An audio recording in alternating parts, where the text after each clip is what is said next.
The following video is one in a series on spiritual resilience training, a non-religious view of personal values and their dynamics with others. The contents reflect a variety of principles and practices of systems theory and relational counseling for team building and family resilience. Although the series is intended to support Army Corps values, each video also encourages the viewer to reflect on their current prominent values in specific situations and to consider what values may be more appropriate to means and results that are honorable and helpful with others. Chaplain Dillard initiates creating and posting these videos. Their contents and YouTube's linked videos do not necessarily reflect specific beliefs, practices, requirements, or endorsements of the Department of Defense, its subordinate organizations, or other groups with which Chaplain Dillard is affiliated. Now, the way I'm defining spiritual resilience, it's non-religious, but is talking about things that we deem as good in at least three specific ways, or 3 E's. Things that may simply be enjoyably good, things that may be eternally good, or that we believe are eternally good, good with a capital G, or things that are effectively good, meaning that they help us get to what's enjoyable or get to what's eternal. In any way that we look at it, what we value is intrinsically important to us. When we feel like we're losing it, we're sad, and we feel like it's threatened, we feel mad, and we feel like it is at risk, we feel bad or scared, and when we feel like it's coming into being, we feel glad. So these are the things that motivate us. You'll always see me wearing a physical training shirt, Army physical training shirt in these videos for a couple of reasons. One, to remind us that it takes work. It takes work to be introspective and see and ask, what is it that I believe? To look at your family, to look at your work teams, to look at your neighbors or any other team that you're part of and ask yourself, what do they believe? That takes time and effort and patience and diligence and work.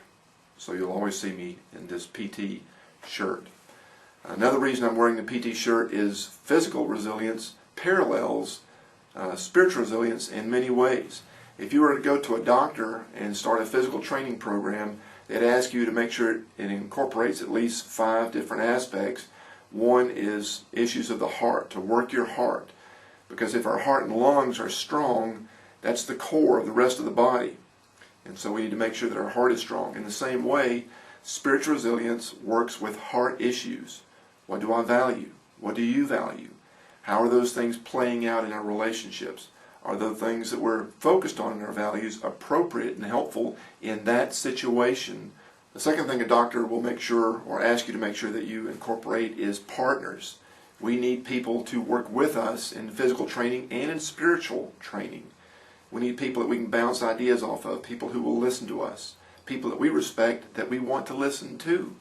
What are the values that would be appropriate as a husband or a wife or a parent or a supervisor or a co-worker in this specific situation?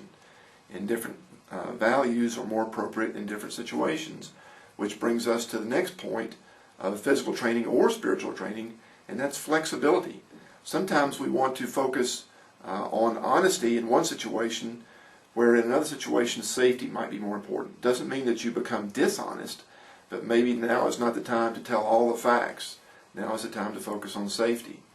Or maybe you want to be very committed in one situation, but tomorrow in the same situation, maybe patience is more important. And commitment can be very aggressive. Patience can be more passive, more open, more sensitive to the other person's pace. So flexibility is very important in values, looking at what is most appropriate to the situation. A third dynamic that the doctors will ask you to include in your program is stamina, or endurance, or perseverance.